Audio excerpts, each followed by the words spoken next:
During a heavy snowstorm, a lonely rancher found a little girl lying beside a burned wagon, clutching a silver brooch in her hand. He took her home even though he had barely enough to survive. A few days later, strange men came to town, looking for a missing Baroness and a stolen treasure. That's when he learned the truth. The girl he saved wasn't just a survivor. She was the Baroness they tried to kill, and by helping her, he had just made powerful enemies who would stop at nothing to find her. Before we dive in, tell us in comments section, where in the world are you watching from? Snow muffled everything but the wind, a low, steady moan that moved through the pines like grief-given breath. Jonas McCrae reined in his mule on the edge of the clearing, where blackened wood poked from the snow like broken ribs. The wagon lay scorched, its canvas a curtain of ash, the contents strewn and silent. Bodies lay still in the hush, steam rising faintly from blood not yet frozen. He almost turned back. Then he heard it, a sound so faint it could have been the wind shifting. A girl no more than 10, half buried beneath a wool cloak, her face streaked with soot and blood. She clutched something in her hand, white-knuckled even in unconsciousness. Jonas knelt and pried it loose. A silver brooch, foreign in make, the back engraved with curling letters he couldn't read. His stomach tightened. He had no food to spare, no space for strangers, but he scooped her up anyway, wrapped her in his coat and set her on the mule before climbing behind her. She didn't stir. Snow began to fall again as he turned toward home, brooch in his pocket and questions heavy in his gut. The fire cracked low in the hearth, casting flickers of light across the log walls as Jonas pressed a damp cloth to the girl's brow. Her skin burned hot, her lips cracked from cold and fear. Days passed with no words, only shallow breathing and the occasional flinch when the wind groaned through the shutters. Eli, no taller than the girl, brought her water and tucked his own blanket around her each night. "Anna," he whispered, and the name stuck, soft as it was. On the third day her eyes opened, wide, dark, watchful. She spoke little, but when she did, it was only to ask once, quietly, "Where's my locket?" Jonas had found nothing but the brooch, and even that felt like more than he should have kept. Word had already reached town by then. "McCrae's taken in one of the massacre strays," someone muttered in the feed store. "They say a baron's chest went missing off that trail," said another. Jonas ignored it until that evening, when he turned the brooch over again, polishing the soot from its edge. A catch clicked under his thumb. Inside the delicate hinge was a folded parchment, sealed in red wax bearing an insignia too ornate for a ranch hand's eyes. He stared at it, pulse rising. The girl stirred by the fire, murmuring names he didn't know. Outside, a rider passed slow along the trail, not stopping. Jonas stuck the parchment deep into the floorboards and stirred the stew with shaking hands. Something about all this wasn't meant for him. The riders came 2 days after the thaw. They weren't lawmen, no stars, no warrants, just 4 sharp-eyed strangers with slick coats and polished sidearms who moved through town like men used to getting answers. They said they were security men, hired by the Grafenwald estate to retrieve a missing Baroness or recover her remains.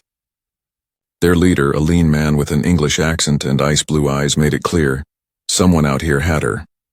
"We believe she's alive," he said, sipping coffee like it was whiskey. "We believe someone's hiding her." He didn't shout, didn't need to. The message settled like dust on every doorstep. By evening, word reached Jonas at the far end of the ridge. He kept splitting wood like he hadn't heard a thing.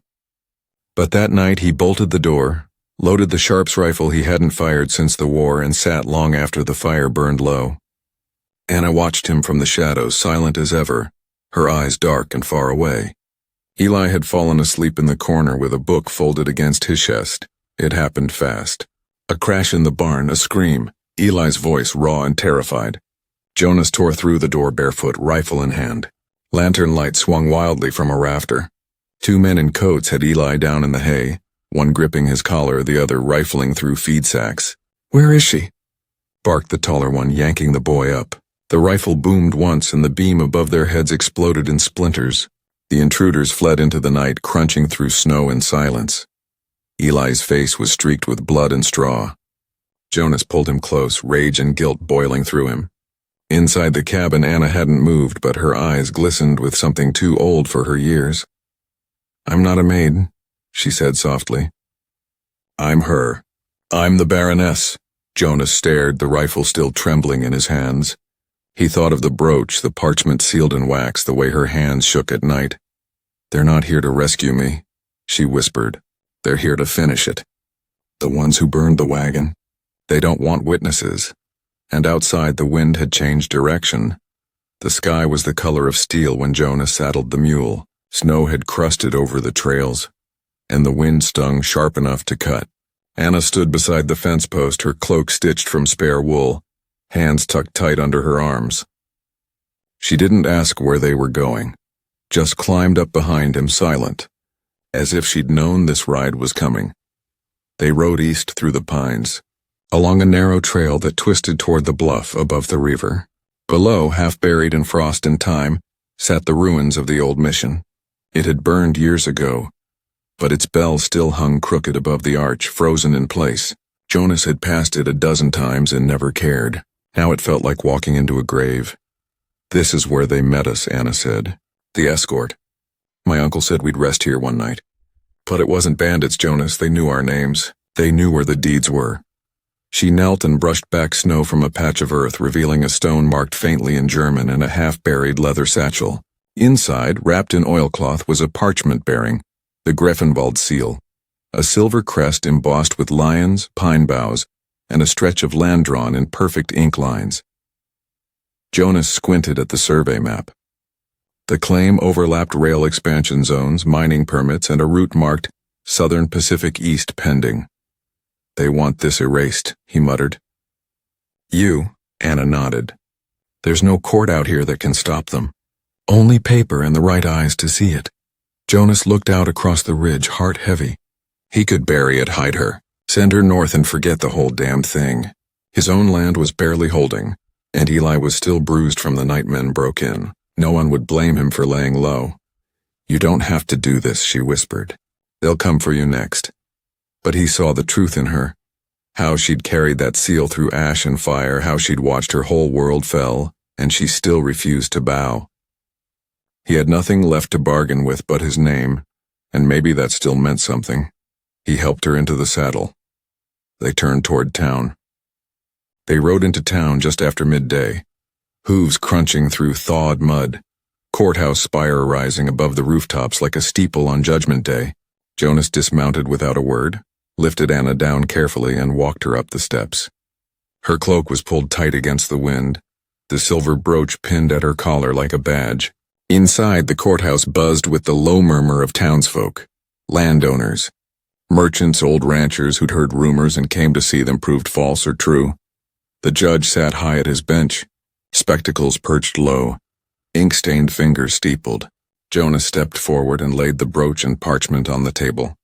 The room fell quiet as the red wax seal caught the light, its embossed crest unmistakable. The judge leaned in, eyes narrowing. Before a word was spoken, the double doors slammed open behind them. The 4 security men marched in, faces hard, guns at their sides. Their leader stepped forward, voice cold and clipped. She's a fraud. That paper's stolen. We'll be taking her into protective custody. A few folks in the crowd shifted uncomfortably. The judge raised a hand, hesitating. That's when a quiet voice rose from the rear. I wouldn't.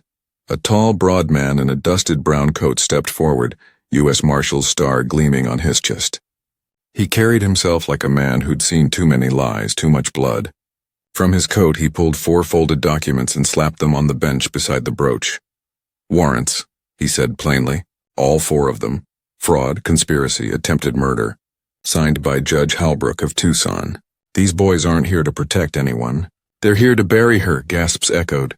The leader went for his weapon, too slow. The marshal already had his drawn. A deputy moved in, disarming the others with swift, practiced hands. One by one, the hired men were shackled and marched out the door. Anna stepped forward, small but unshaken. My name is Anna von Greffenwald, she said, daughter of Baron Emil von Greffenwald. My family built roads through mountains and paid fair wages in 3 languages. These men burned our wagon, murdered my uncle, and tried to silence me. The room held its breath. The judge stood slowly, nodded, and said, The record will reflect it. Jonas turned, meeting the eyes of those who doubted him. No words passed, but the silence that followed was heavier than blame and louder than praise. Weeks passed and the hills around Jonas McCrae's homestead came alive with green. Where frost once strangled the earth, wildflowers now danced in the wind. The barn stood rebuilt, cleaner and stronger, its frame painted by neighbors who came without asking. Above its door, etched into polished cedar, hung a sign. Mercy is its own reward. Anna had left it behind like a calling card. She never offered payment. Instead, she bought the surrounding land, quietly restoring broken ranches and gifting Jonas full deed to his own. A man who guards the helpless should never fear eviction, she'd said before riding east. Now a new wagon train passed through, bound for the northern pass, each wagon marked with the Greifenwald crest, a silver lion under a pine bough. Anna rode at its head, cloak billowing, her posture regal yet rooted. Beside her, Eli sat tall on a sturdy mare she'd gifted him. Townsfolk watched in silence, tipping their hats not from duty but from deep respect.